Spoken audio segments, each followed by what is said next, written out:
Center, and I'm honored and excited to welcome you here live and in person.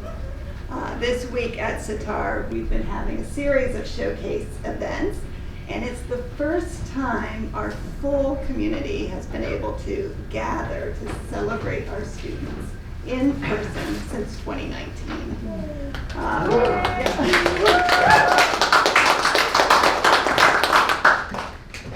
Through these last few complex years, it has been our students, and particularly these students you'll see tonight, our Sitar Emerging Arts leaders, who kept us grounded in hope. When we first shut down, we as a staff reached out to SEAL to help us understand what to do next, really to tell us what they needed from Sitar.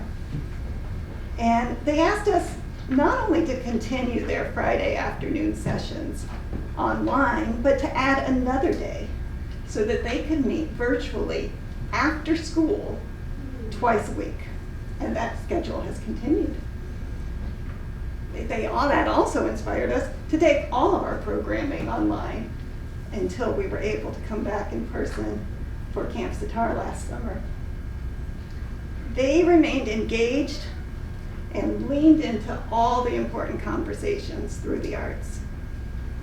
And they looked out for each other, uplifted each other. We all saw that, and they truly became and continue to be a model for our staff on how to get through.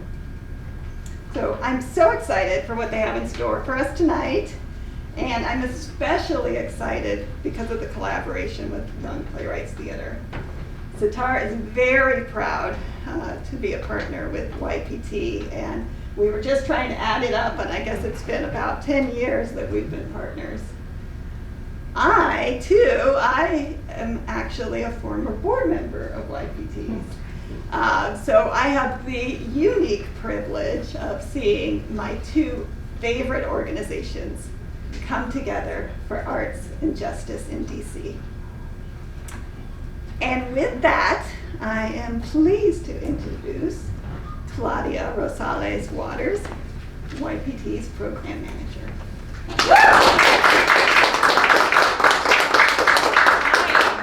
Good night and welcome. Bienvenidos a todos.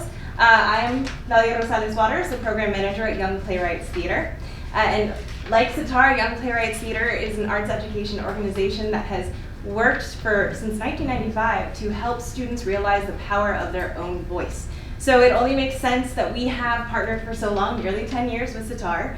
But the beauty is that this year is completely something new. We have never worked with a group of students for an entire year. And these students, like Essen said, have been here every single week since fall. They are relentless, and I deeply appreciate them. They are the best way to end my week. So every single week they have been here learning about issues of social justice, telling us about their lives, sharing with each other, building a beautiful ensemble and an energy that I know you all will see tonight. And this program would not have been possible without the Humanities of DC and the Mayor's Office of LGBTQ Affairs, and so we thank them deeply for that. And then I'm going to bring Naomi on, and she's going to remind us all how to be in the theater, as it has been a while. Hi, everyone. Good afternoon. Good afternoon. Okay, we're going to do it. Good afternoon, everyone. Good afternoon. Oh, that's beautiful. As Ms. Claudia says, we're going to go over a few rules for the theater, since it's been a while since we've all been together in one. Bienvenidos a todos, yo soy Naomi, la gerente de programas para los jóvenes aquí en Sitar. Vamos a repasar unas reglas del teatro, okay? So first things first, keep your masks on unless you are on stage. So please keep your masks on. No food, gum, drinks in the theater, of course. We're also asking, please, no photography or recording. Please don't use your phones during the performance. There will be opportunities to take pictures after the show. Please stay in your seat during the performance. If you really need to get up, use the exits to the left and right of you. And then lastly, just please enjoy the show, ¿ok? Ahora en español, unas reglas para el teatro. Por favor, mantengan sus cubrebocas en sus caritas, puestas en sus caritas. No se permite comida, ni bebida, ni chicle en el teatro. También no se permite fotografía o grabación durante la presentación. Vamos a tener una oportunidad para tomar fotos después de la presentación. Por favor, quédense en sus asientos durante la presentación y que disfruten la presentación. Muchas gracias a todos por estar aquí. Thank you everyone for being here.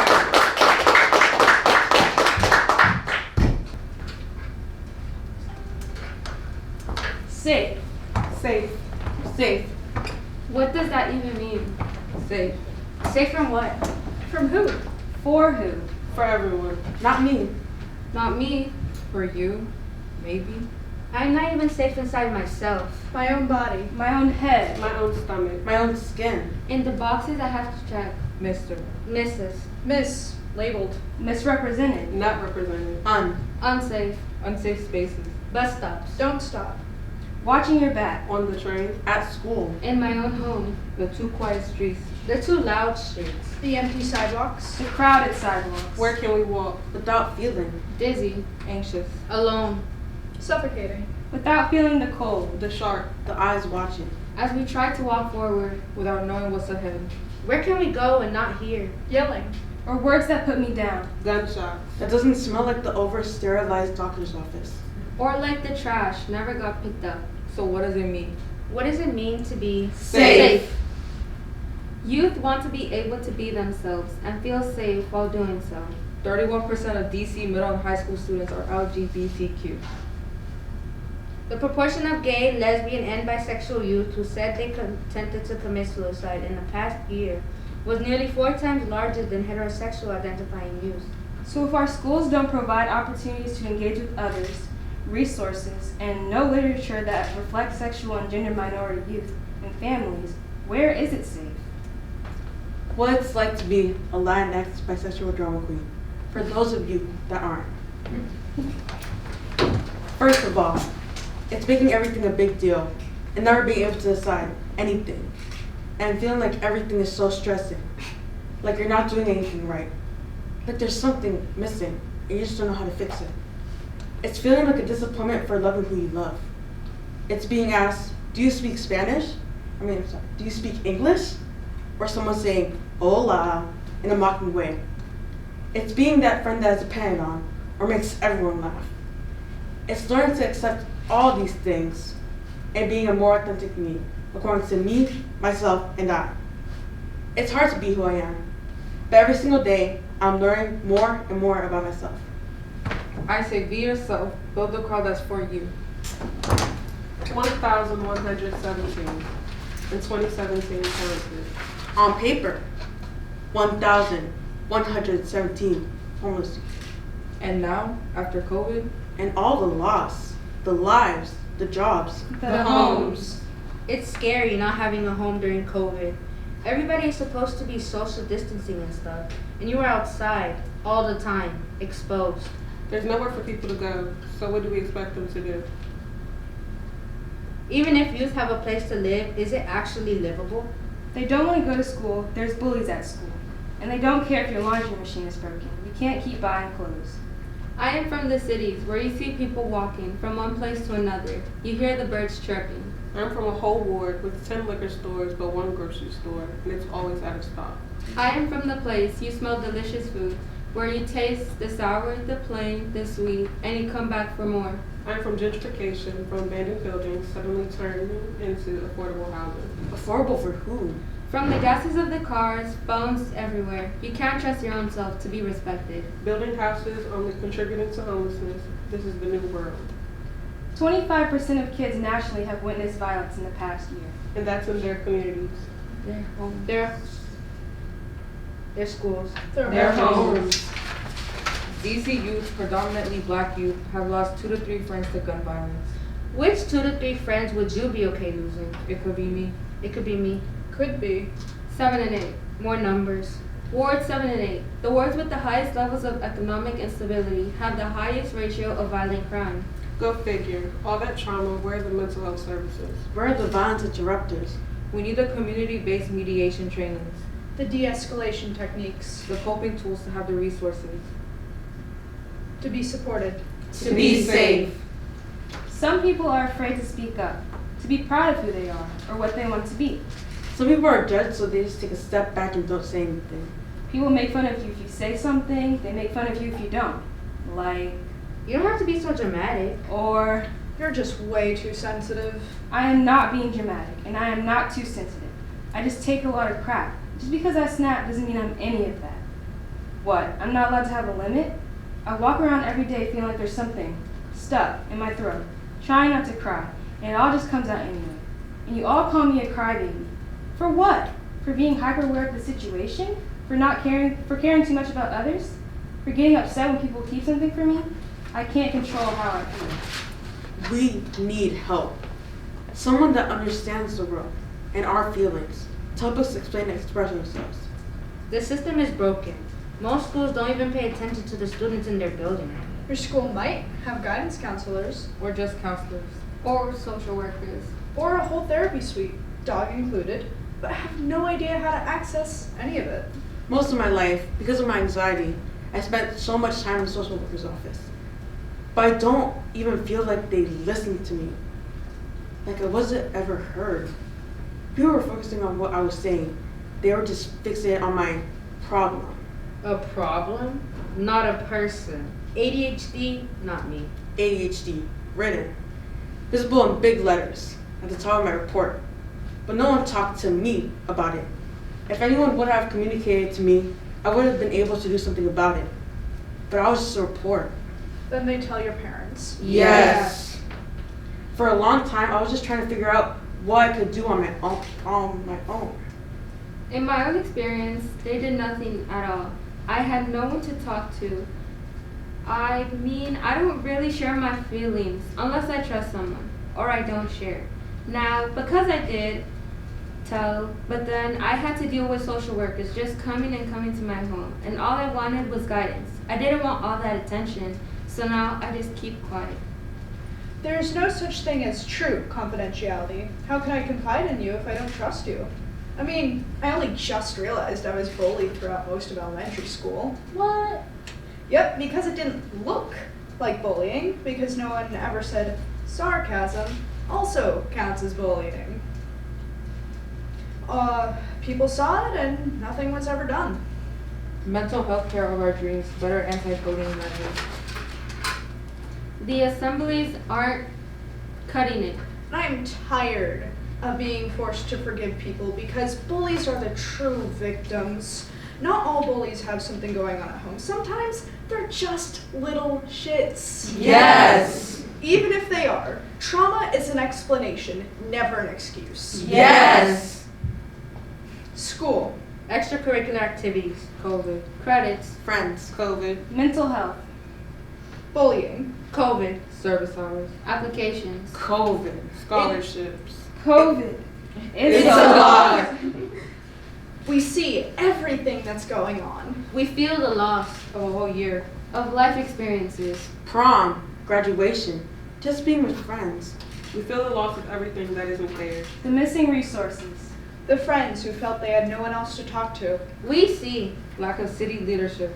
issues of DC statehood. Generations dealing with racial injustices. Leading to poverty. Seeing gentrification take over.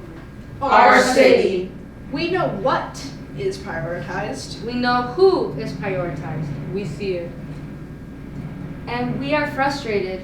Frustrated because we are not heard. We are not seen. Come see us. Come walk through our communities. Come hear us. Listen to our voices. If I could make DC safer, I would make everyone's voices heard, especially those that are not represented. That is what our program has created, a space to be heard. I know the importance of what is needed to be talked about. Our voices should be heard about mental health, LGBTQIA issues, gentrification, gun violence, police brutality, racism. In the words of Audre Lorde, there is no such thing as a single issue struggle, because we do not live single issue lives. We call out our voices to be heard. If I can make DC safer, If I can make it feel safer. For me. For people like me. For you. For everyone. If I can make DC safer, I would decrease over-policing, especially in schools.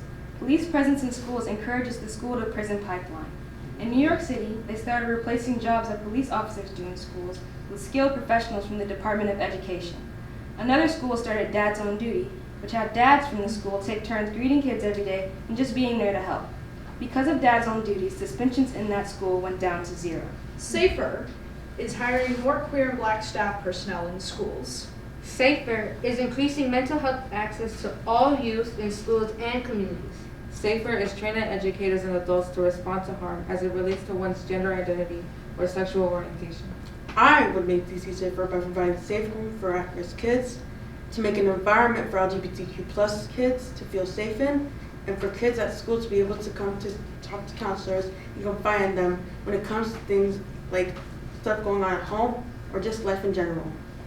A safe place in DC is Covenant House, Washington, which is a homeless shelter for youth currently reaching 50,000 youth who are disconnected from family, from any kind of social support, coming off the streets, survivors of abusive homes, human trafficking, and exploitation. I would make sure that I never have to teach my sister and little cousins how to act when they encounter a police officer. I would make sure little black girls don't feel as if the world is against them in this country of freedom and equality.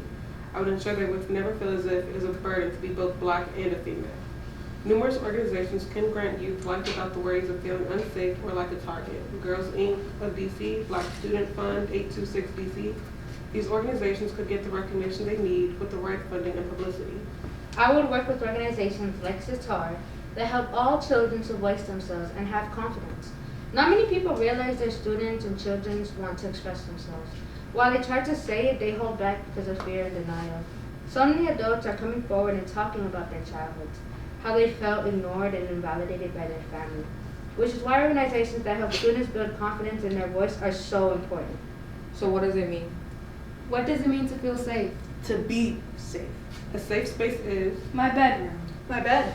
My elementary school classroom. Sunshine, but not humidity. My favorite hoodie. Safe is relaxing. warmth. A hug or locksmith. Safe is being held. It feels like being wrapped up by a fuzzy blanket. During a rainstorm. Drinking tea. It feels like squidgy fidgets. Safe is breathing. Inhale, 2, 3, 4. Exhale, 2, 3, 4. My mom's kisses. Health giving. With affection. Waking up on a Saturday morning and hearing Prince. It tastes like dad's steaks. Shrimp tacos. And ice cream scoops from work. It's a space where we can be ourselves. Our whole selves. Be curious. Be creative. Safer is home. Safer is 14th and Up Street. Safer is surrounded by good people. Safer is Sitar.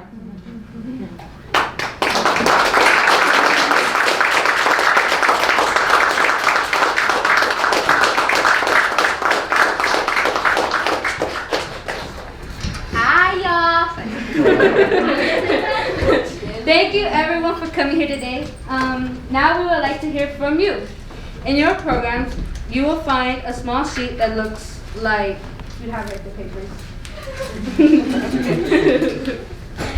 We invite you to take a moment and respond to the guiding questions at the top.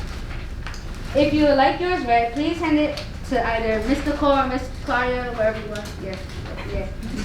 Okay. Gracias, ahora queremos saber lo que piensan ustedes. En sus programas hay un papelito en que pueden escribir sus respuestas a la pregunta. ¿Qué harías para que a Washington DC se siente más seguro? Ahí lo das a Nicole y a Ms. Claudia.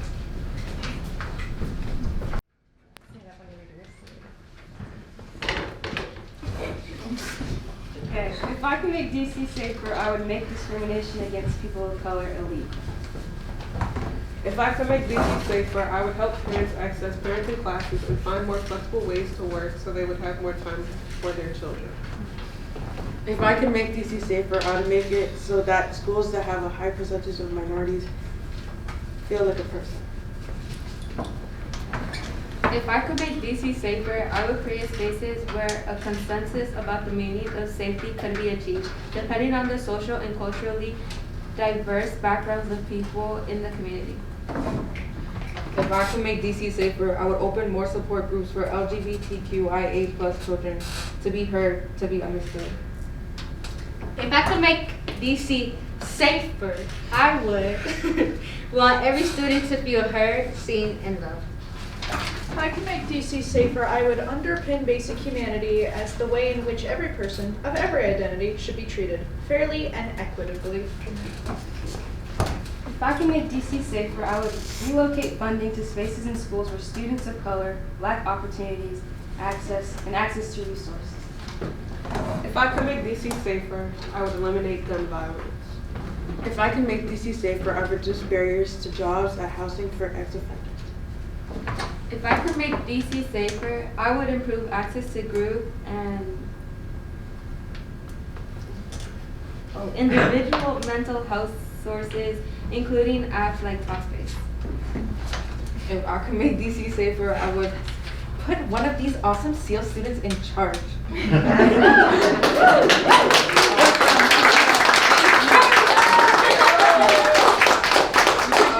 And also invest funds in restorative justice practices for perpetrators and victims of crime. If I could make DC safer, I would remove police from schools and replace them with mental health and socio-emotional resources. If I can make DC safer, I would make school fun for every student and make mental health free and available for every citizen. If I can make DC safer, I would increase access for youth to spaces where they can be in community with each other. If I could make DC safer, I would make more programs for teenage parents. Sometimes we can't understand our kids because they hide many problems so they don't feel safe at home. We have to learn how to listen to our kids, teaching a good role model for all the community. If I could make DC safer, I would make being closer to helping people instead of making more money by being closer to the sourcer of funding. If I could make DC safer, I would make sure all teachers be treated their students with respect and saw themselves in each of their students. If I can make DC safer, I would make regulations and no weapons, complete with little drawings. Oh. She got one. Crowd favorite. If I could make DC safer, I would. Washington, D.C. es un lugar más seguro. That's it. Oh my God.